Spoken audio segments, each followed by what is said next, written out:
Waqt laqa bilaterali mal-Ministru tal-Ewropa u l-Affarijiet Barranin ta' Franza, Catherine Colonna, li qed issir bħala parti mill-Forum tal-Paċi li qed jitlaqqa f'Pariġi, il-Ministru għall-Affarijiet Barranin u Ewropej u l-Kummerċ Ian Borg qal li bħala żewġ pajjiżi integrali fil-Mediterran huwa essenzjali li jkun hemm dialogu b'saħħtu sabiex ikollna reġjun aktar b'saħħtu.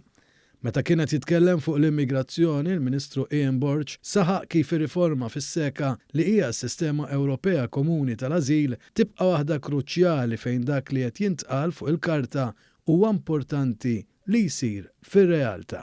Malta ma tistax titħalla waħedha allura mill-kumplament tal-Unjoni Ewropea bħala pajjiż fil-periferija ta' dan il-kontinent. Aħna l-ewwel art għal dawk li jitilqu b'mod irregolari mill-Afrika ta' fuq, imma hemm bżonn il-kooperazzjoni ta' kulħadd. Filwaqt li ratħajr lil Franza tal-għajnuna tagħha lil Malta fir-rilokazzjoni matul is-snin, il-Ministru Borg qal li ċert li fl-2023 Franza se tkompli tgħin lil pajjiżna. Id-diskussjonijiet bejn iż-żewġ ministri trattaw ukoll il-kollaborazzjoni bejn iż-żewġ pajjiżi fuq il-Kunsill tas-Sigurtà tan-Nazzjonijiet Magħquda bħala l-unika żewġ pajjiżi tal-Unjoni Ewropea għal dan it-terminu.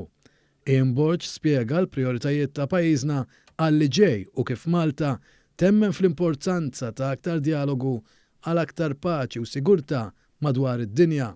Malta ħadet sehem ukoll fiċ-ċelebrazzjoni tal-104 anniversarju tal-Armistizju fejn il-Ministru Ian Borg kellu laqat mal-President ta' Franza, Emmanuel Macron, il-President tal-Arġentina, Alberto Fernandez, il-Ministru għall-Affarijiet Barranin, Santiago Cafiero, u s-Segretarju tal-Istat tal-Affarijiet Barranin għar-Renju Unit, James Cleverly.